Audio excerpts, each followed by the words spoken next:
My wife looked me in the eye and said, "I should have married my ex." Then I left a note that ended it all.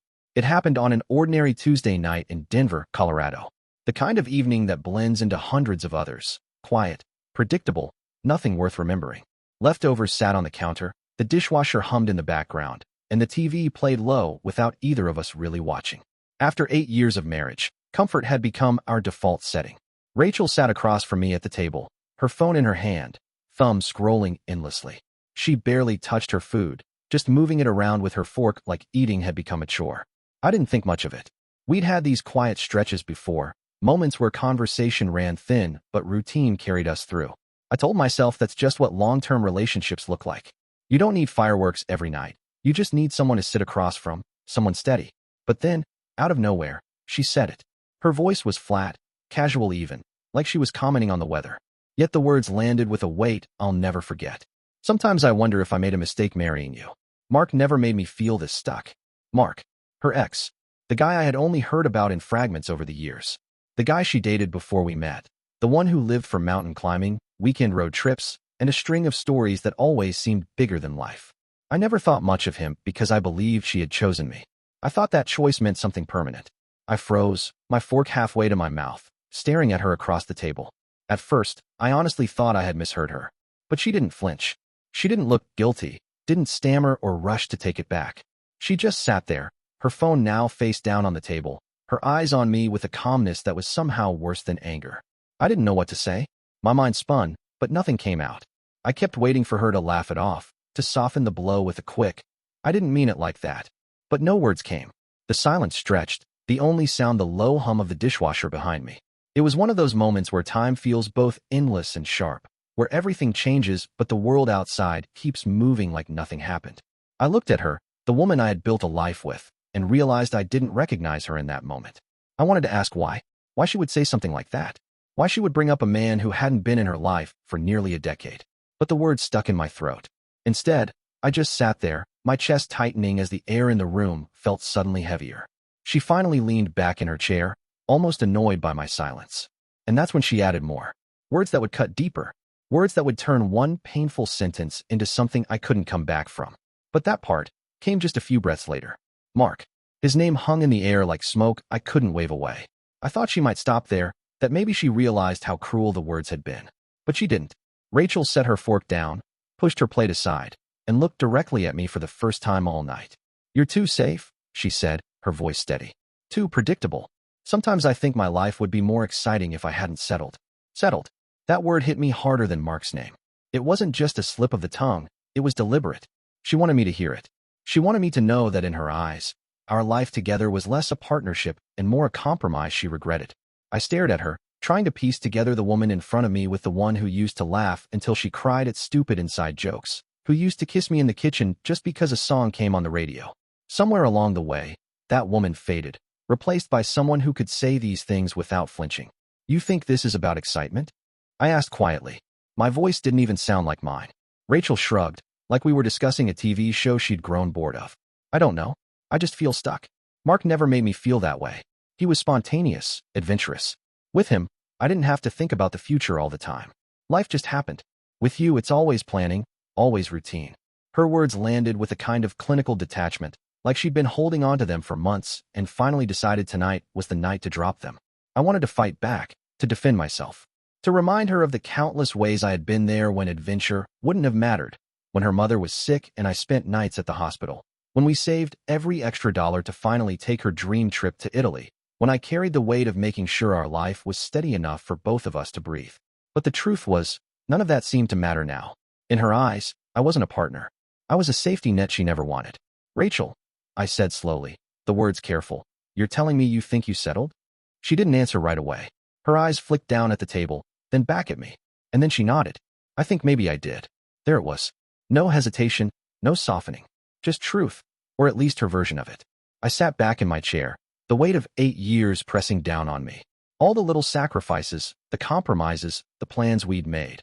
It all felt like it was collapsing in on itself. What stunned me wasn't just the confession, but how ordinary she made it sound. Like it wasn't a betrayal, but just an inconvenient truth she finally decided to say out loud. She leaned forward, elbows on the table, and added, "You're a good man." Don't get me wrong, but good doesn't mean exciting. And sometimes, I wonder if excitement was what I really wanted all along. I didn't know what to say to that. Because what do you say when the person you've built your life with tells you they regret choosing you? I sat there, quiet, the silence stretching again. But inside, something had already shifted. And it wasn't anger. Not yet. It was something deeper, something quieter, something that would grow into a decision I didn't expect to make. The word settled wouldn't leave my head. It kept echoing, looping in my mind like the faint hum of that dishwasher in the background. 8 years. 8 years of carving out a life together. 8 years of paying down a mortgage, of working through hospital visits, of planning trips she said she wanted, of building something I thought we both valued. And now, all of it was being rewritten by a single word. Settled. It wasn't rage that washed over me. It wasn't loud or explosive. It was quieter, heavier, like something inside me had been hollowed out in one strike. I stared at my glass of water, condensation dripping down the sides, and realized I had two choices. I could argue, plead, try to prove I was enough. Or I could accept that nothing I said would change what she had already decided in her heart. But then a third option came to me, one I never expected I'd take. I didn't fight that night. I didn't storm out. I didn't even raise my voice. Instead, I let the silence carry the weight she didn't seem to feel. Rachel eventually stood, muttered something about being tired, and left the room. I stayed at the table, staring at the note cards on the fridge reminding us about grocery lists and bills, tiny fragments of a life she now saw as a mistake. That night, lying in bed beside her while she scrolled her phone in the dark, I knew something in me had snapped. But it wasn't the kind of break you repair with apologies or promises. It was final. For the next few days, I went through the motions.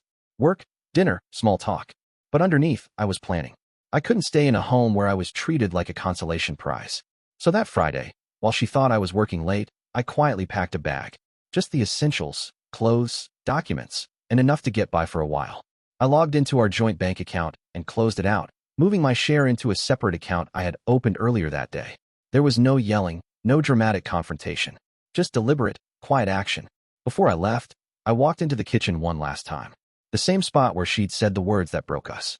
I stood there for a long moment, then pulled a notepad from the drawer. I didn't write paragraphs.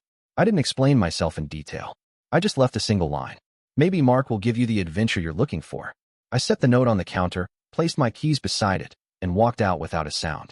When the door clicked shut behind me, it was like the weight I'd been carrying for years finally lifted. There was no dramatic music, no rush of adrenaline. Just a steady, calm finality. Driving away, I didn't look back at the house. I didn't need to. I knew that chapter of my life had ended in the quietest way possible. And in that silence, for the first time in years, I felt free. The next morning, my phone lit up with call after call. At first, I let it ring. By the fifth time, I switched it to silent and set it face down on the nightstand of the cabin I had rented in the Rockies. I had arrived there late the night before, the drive long but strangely peaceful. The cabin was small, tucked against the trees with a view of the mountains in the distance. For the first time in years, the silence around me didn't feel suffocating. It felt like space to breathe. Rachel's first voicemail came through as I unpacked. Her voice cracked as she demanded to know where I was. The second was angrier, accusing me of being dramatic, of running away instead of talking. By the third, she was crying, her words slipping between gasps. I didn't mean it like that, she said. You're twisting what I said. Please come home. We can fix this. We can work on it. I don't want to lose you. But the thing is, she did mean it. You don't accidentally tell your husband of 8 years that he's the mistake, the safe bet, the person you settled for. Words like that don't just slip out. They live inside you long before they're spoken. Over the next few hours, the messages piled up. Some angry, some desperate, some quiet and broken. And yet, as I listened, I felt no pull to turn the car around. There was a time when I would have clung to any scrap of affection, any promise of trying again.